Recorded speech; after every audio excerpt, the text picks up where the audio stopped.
Esparcid la luz de Cristo en la densa oscuridad, alumbrad a quien no ha visto más que el mundo de maldad.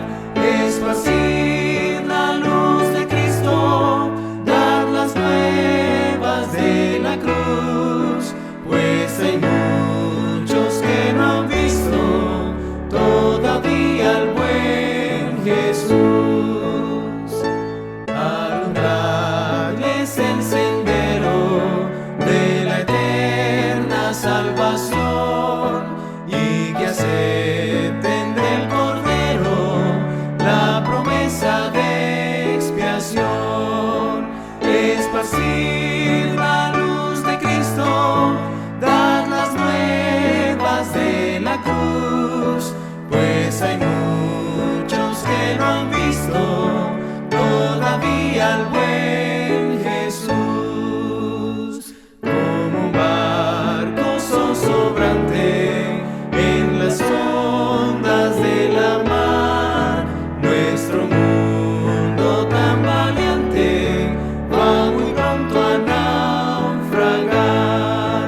Esparcid la luz de Cristo, dad las nuevas de la cruz, pues hay muchos que no han visto todavía al buen Jesús.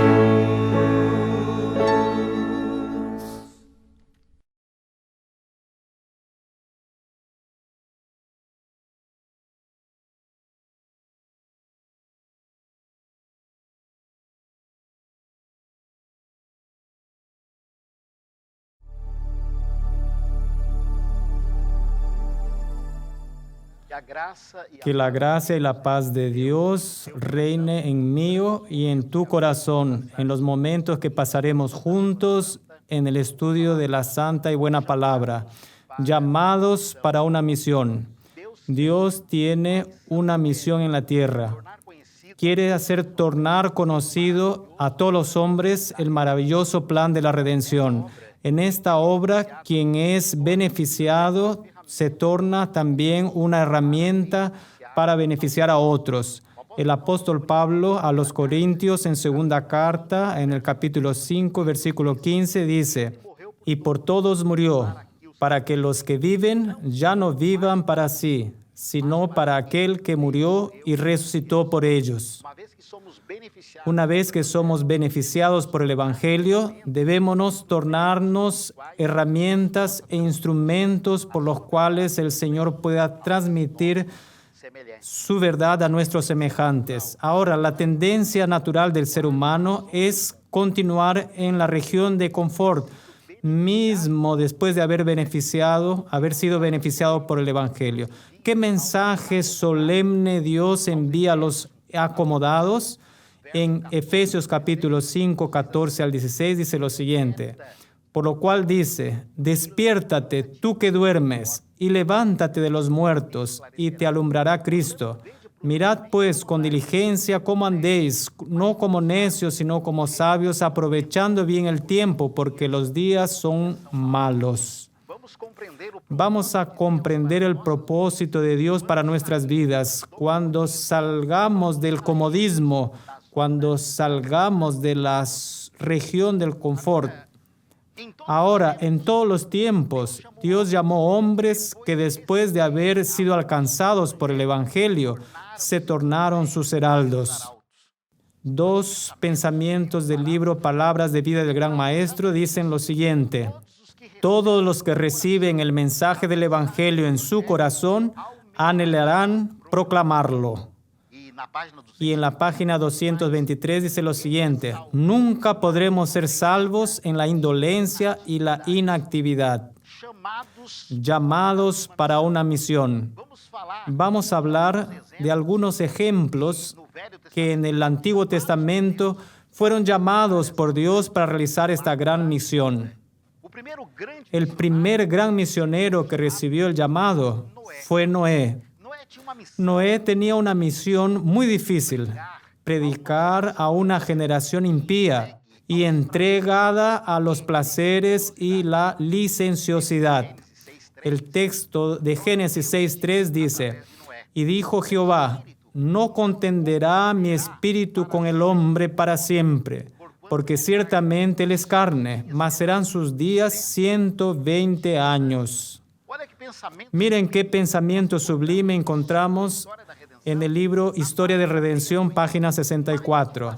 Más de 100 años antes del diluvio, el Señor envió un ángel al fiel Noé para hacerle saber que no tendría más misericordia de los miembros de la raza corrupta, pero no quería que ignoraran su propósito.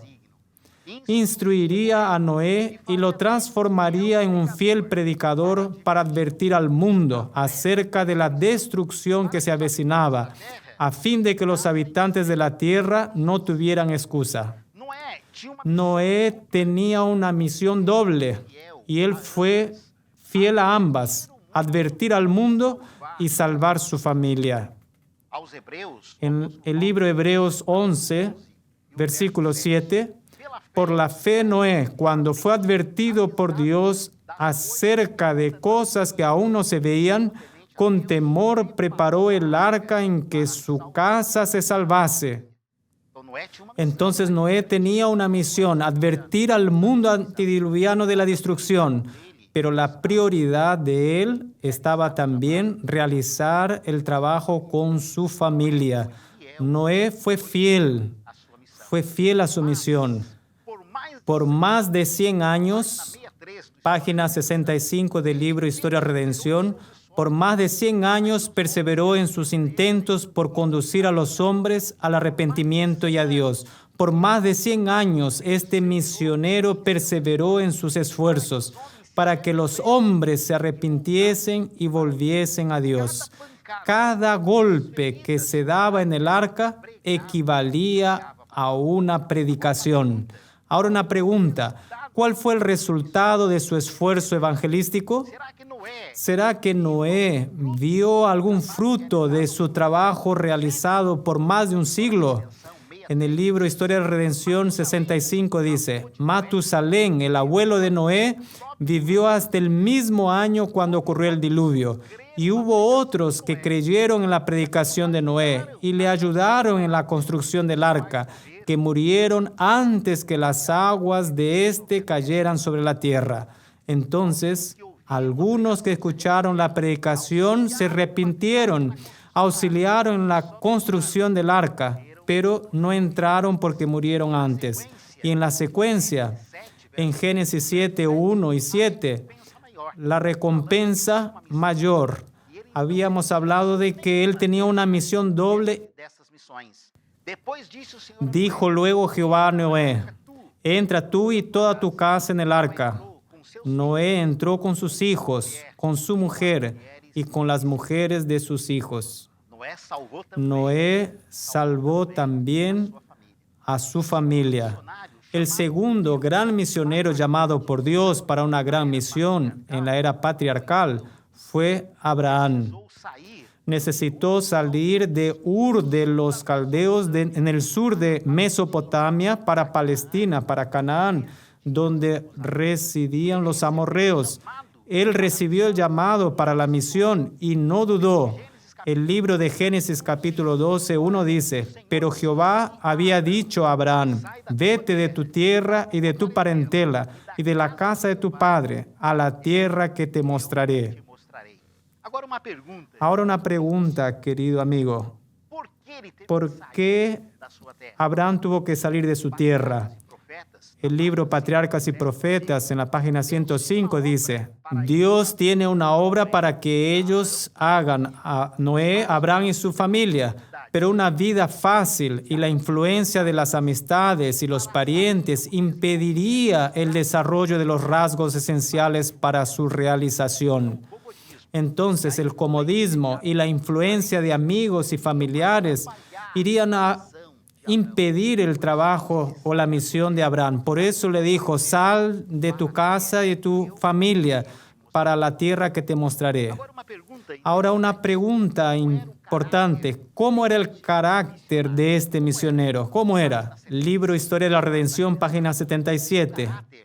Su carácter se destacaba por su integridad, su generosidad y su hospitalidad. Su piadoso ejemplo y su conducta correcta, junto con las fieles instrucciones que impartía a sus siervos y a toda su familia, los indujo a temer, amar y reverenciar al Dios de Abraham. Interesante, el carácter marcado por la integridad, generosidad, piadoso ejemplo, influenció a muchos a servir, a obedecer al Dios que él veneraba. Ahora, al llegar a la tierra de Canaán, se depararon con pueblos completamente idólatras. Sobre la colina y bajo casi de todas las árboles, ellos encontraron ídolos de estos pueblos. Se hallaban establecidos en los bosques altares consagrados a los dioses falsos y se ofrecían sacrificios humanos en las alturas vecinas. Página 120 del libro Patriarcas y Profetas. En contraste con estos altares paganos, Abraham comenzó a levantar altares al Dios creador del cielo y la tierra para mostrar el contraste contra aquellos dioses y altares que ellos veneraban. Donde quiera que establecía su campamento, Abraham, muy cerca de él, también levantaba su altar y llamaba a todos los que le acompañaban al sacrificio matutino y vespertino. Cuando retiraba su tienda, el altar permanecía allí. En los años subsiguientes, hubo entre los errantes cananeos algunos que habían sido instruidos por Abraham, y siempre que uno de ellos llegaba al altar, sabía quién había estado allí antes que él, y después de levantar su tienda, reparaba el altar y allí adoraba al Dios viviente.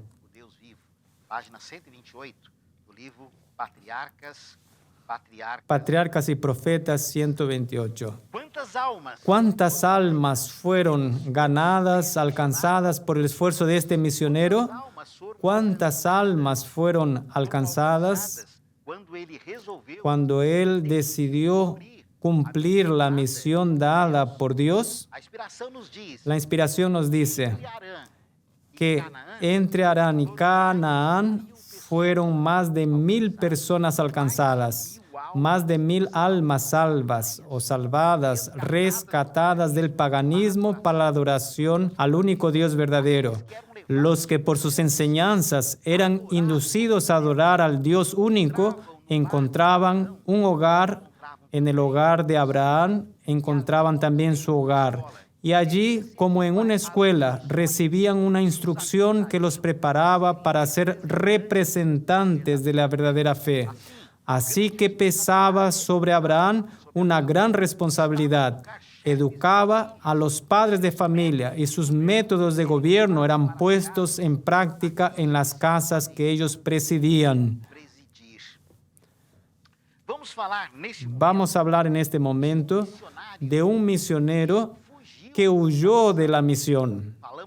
Hablamos de Noé, hablamos de Abraham, que aceptaron la misión y que tuvieron un resultado muy productivo, un resultado maravilloso, pero en este momento vamos a hablar de un misionero que decidió huir de la misión. ¿Quién fue él?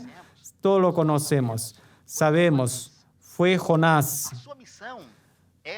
La misión era predicar en un país extranjero, Nínive, capital del reino asirio. Você, como era Nínive? Yo te pregunto, ¿cómo era Nínive?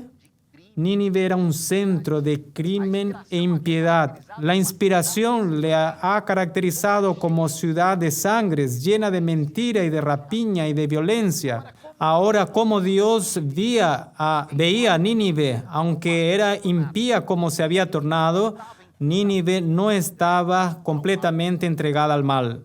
Viu na cidade Vio en la ciudad muchos que estaban buscando alguna cosa mejor, los cuales, si se les concedía oportunidad de conocer al Dios viviente, renunciarían a sus malas acciones y le adorarían. no meio daquela cidade. Entonces, en medio de aquella ciudad completamente entregada a la violencia y a la práctica del mal, Dios vio muchas almas Porque não que tinham conhecido que practicaban el mal porque no conocían plenamente al Señor. verdadeiro. E a quem Deus escolheu? ¿Y a quién Dios escogió? Escolheu Jonas. Dios eligió a Jonás como su instrumento para llevar su palabra de advertencia a aquella ciudad. Entonces Dios le dijo, levántate y ve a Nínive, ciudad grande, y pregona contra ella, porque su maldad ha subido delante de mí. Infelizmente, Infelizmente, este misionero, al recibir el llamado, receber a al recibir la incumbencia de esta misión, se deteve. se detuvo a pensar en las dificultades. Mientras el profeta pensaba en las dificultades e imposibilidades aparentes de lo que se le había encargado, se sintió tentado a poner en duda la prudencia del llamamiento. En cuanto estaba dudando aún, Satanás lo sobrecargó, lo abrumó de desaliento. Satanás siempre va a trabajar para desanimarnos, para que no realicemos o no aceptemos la misión, la gran misión que Dios nos ha dado. No nos olvidemos de un detalle. Siempre que Dios nos llama, Él nos da la garantía, nos garantiza el éxito. Ele não nos diz Él no nos dice que no vamos a pasar por luchas y dificultades, pero Él nos da la garantía del éxito.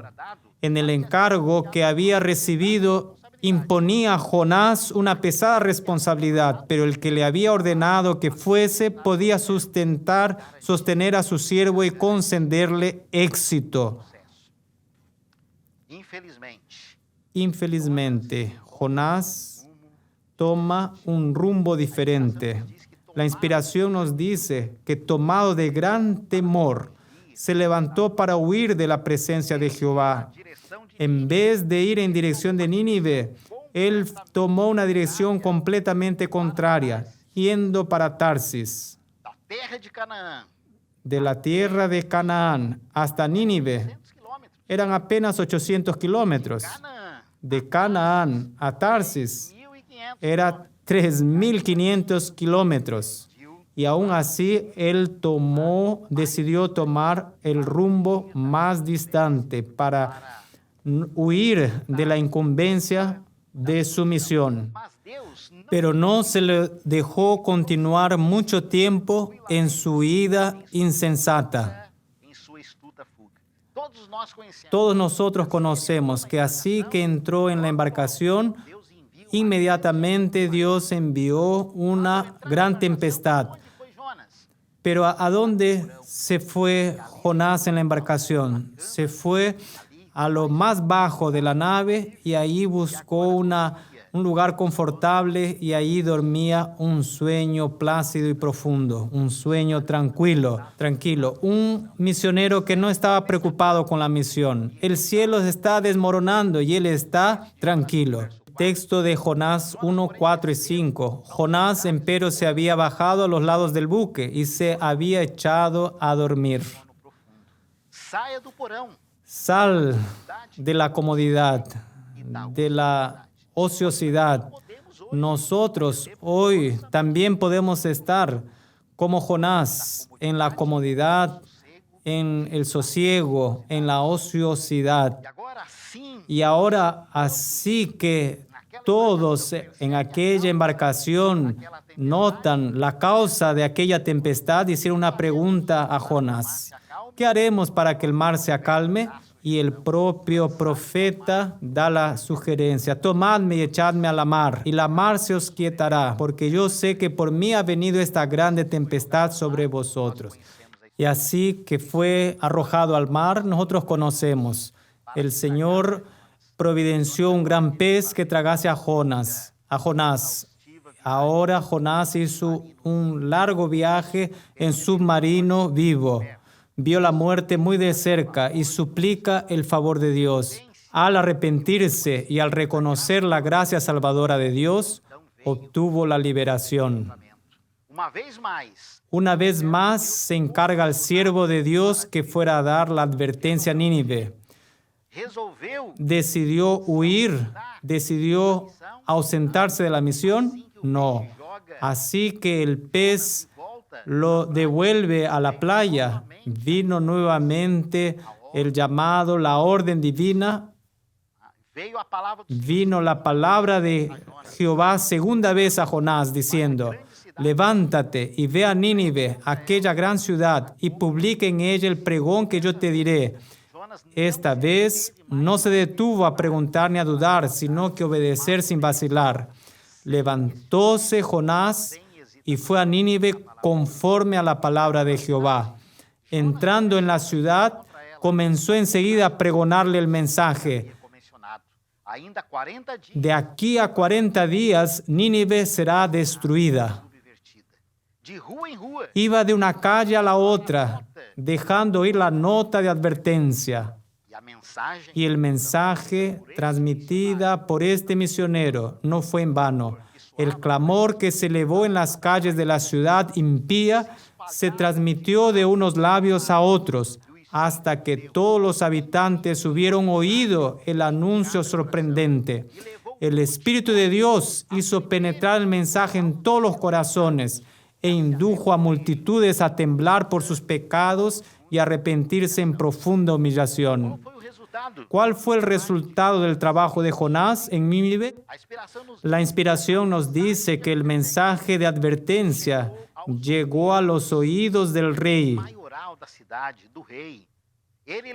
Y él se levantó de su trono y echó de sí su vestido y cubrióse de saco y se sentó sobre ceniza e hizo pregonar y anunciar en Nínive por mandato del rey, diciendo que todos los hombres y animales, todos deberían realizar un ayuno, deberían vestirse de cenizas y suplicar por la misericordia de Dios. ¿Quién sabe si se volverá y arrepentirá a Dios y se apartará del furor de su ira y no pereceremos? Dijo el rey. ¿Cuál fue el resultado de su trabajo? Dios vio las obras de ellos, cómo se convirtieron de su mal camino, y Dios se arrepintió del mal que dijo que les iba a dar. Pero mientras el Espíritu trabajaba en los corazones de todos los habitantes de Nínive, de aquella capital de Asiria, ¿qué hacía Jonás? ¿Qué estaba haciendo Jonás? Él simplemente se subió a una colina, hizo una enramada y se sentó debajo de ella a la sombra hasta ver qué acontecería en la ciudad. Esa actitud de Jonás revela la actitud de un pésimo misionero. Nosotros realizamos el trabajo con deseo de ver almas salvadas, no esperando su destrucción. Cuando Jonás conoció el propósito que Dios tenía de perdonar a la ciudad, que a pesar de su maldad había sido inducida a arrepentirse en saco y ceniza, debiera haber sido el primero en regocijarse por la asombrosa gracia de Dios. Pero en vez de hacerlo, permitió que su mente se espaciase en la posibilidad de que se le considerase falso profeta. Celoso de su reputación, perdió de vista el valor infinitamente mayor de las almas de aquella miserable ciudad. Su bienestar estaba por encima de la preocupación de las almas. Eso no debe suceder con el misionero que recibe de la parte de Dios esa noble misión, sintiendo como si fuera mejor morir que vivir para ver la ciudad culpada. Todos conocemos la lección de la calabacera. Dios permitió que la calabacera creciera y le hiciera sombra, y en la noche siguiente un gusano lo destruyera y se secara. Y ahora Dios, cuando Él se enoja con eso, Dios le dijo, si tú tuviste compasión por una calabacera que no trabajaste y una noche creció y en la otra murió, y tuviste compasión, y no tuviste compasión de la grande ciudad de Nínive, que están más de 120,000 hombres que no saben entre la mano derecha y la mano izquierda, y muchos animales, mismos sin merecer, Jonás trabajó 40 días y ganar 120,000 almas. ¿Cuál misionero tiene un resultado tan extraordinario como el de Jonás? Aún en la iglesia cristiana, bajo el poder del Pentecostés, un sermón salvó 3,000, otros 5,000, pero Jonás en 40 días fue un instrumento, una herramienta para salvar de la destrucción, de la ruina, 120,000 personas. ¿Qué lección podemos aprender para hoy? Profetas y Reyes 204. La lección es para los mensajeros de Dios hoy. Para mí, esta lección es para mí y para ti. Los embajadores de Cristo deben señalar a los hombres el mundo más noble que se ha perdido mayormente de vista, especialmente en el periodo que estamos viviendo, en el periodo de la Odisea. De acuerdo con la enseñanza de las Sagradas Escrituras, la única ciudad que subsistirá es aquella cuyo artífice y constructor es Dios. Y es para esa ciudad que yo y tú debemos llamar la atención de la humanidad. No debemos desanimarnos al enfrentar con la impiedad de las ciudades, al realizar el trabajo en nuestros días. Los mensajeros de Dios en las grandes ciudades no deben desalentarse por la impiedad, la injusticia, como Jonás, y la depravación que son llamados a arrostrar mientras tratan de proclamar las gratas nuevas de salvación. No temas, sino habla, y no calles, porque yo tengo mucho pueblo en esta ciudad. La orden dada por Dios al apóstol Pablo en Corinto es dada a cada uno de nosotros cuando nos deparamos con la impiedad, cuando nos deparamos con la depravación en las grandes ciudades. Aunque grande parte de la humanidad esté entregada al placer, al pecado, entre ellos hay muchas almas sinceras que al llegar la luz del Evangelio a ellas se arrepentirán y tomarán posición al lado de la verdad eterna.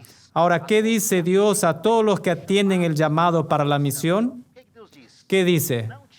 Mira que te mando, que te esfuerces y seas valiente. No temas ni desmayes, porque Jehová tu Dios estará contigo en donde quiera que vayas. Entonces, no tengas miedo. Yo, tu Señor, te doy ánimo.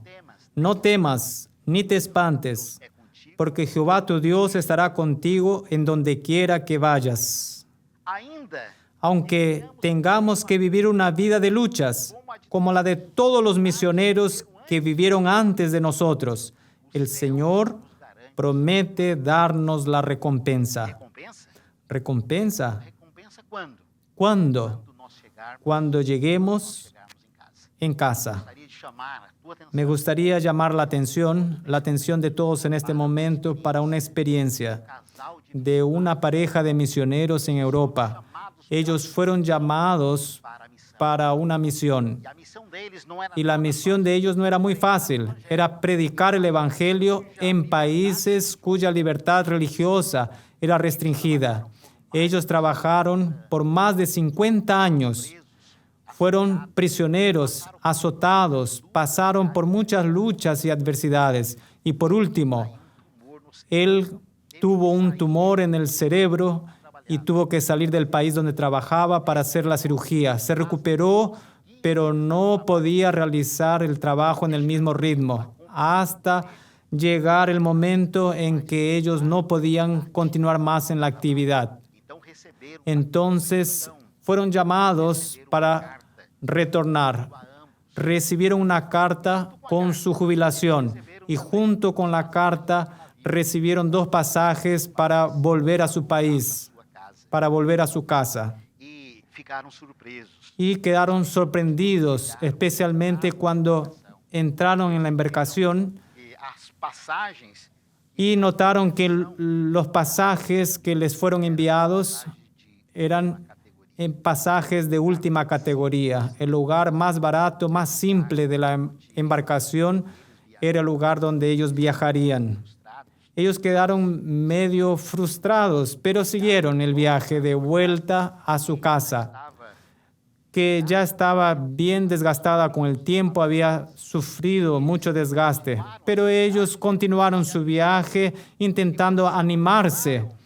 Y cuando se aproximaron del puerto, vieron un movimiento grande. banda tocando Vieron que había una banda y muchas personas con banderas. Entonces le dijo a su esposa, mira, seguramente las iglesias de la ciudad se reunieron para recibirnos, 50 porque después de 50 años de trabajos y luchas estamos volviendo. voltando para casa.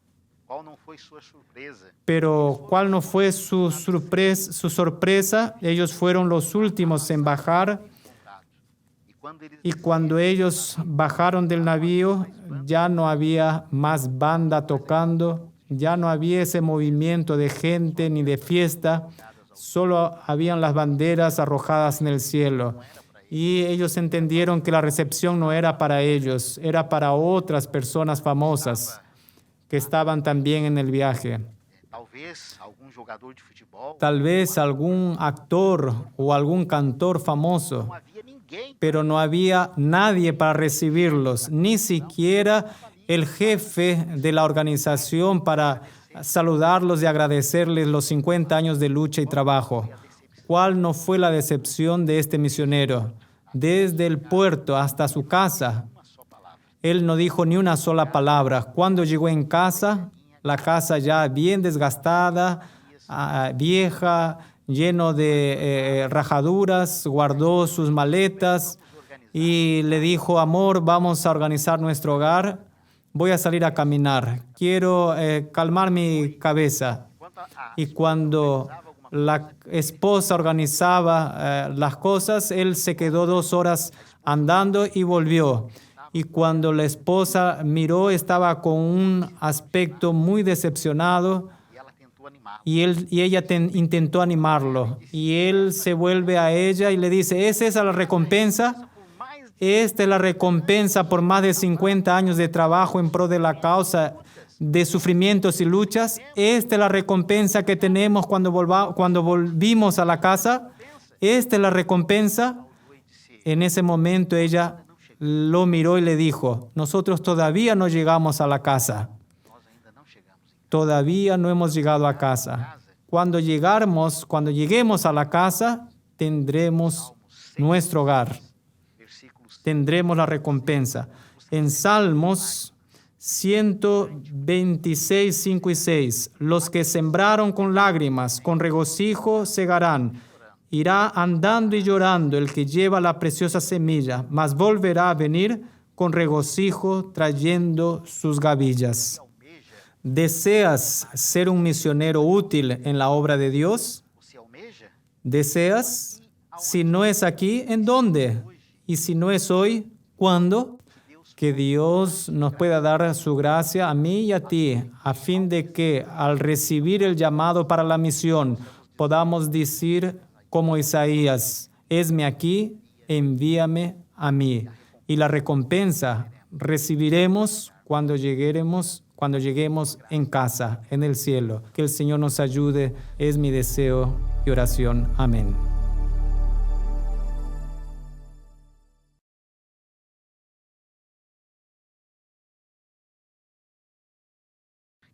Querido y buen Padre Celestial, en tu santa presencia nos encontramos una vez más, agradecidos por todo lo bueno que nos has dado. Te agradecemos por la vida, la salud, la paz y por el conocimiento maravilloso de tu verdad.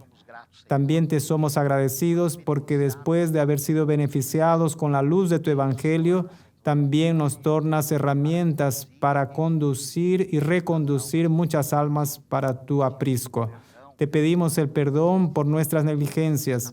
Te pedimos que nos capacites cada día más para realizar tu trabajo, tu obra, tu misión en esta tierra, auxiliando tu iglesia en la conclusión del Evangelio, para que un día podamos estar para siempre contigo en el hogar celestial. Te agradecemos por todo en el dulce nombre de Jesús. Amén.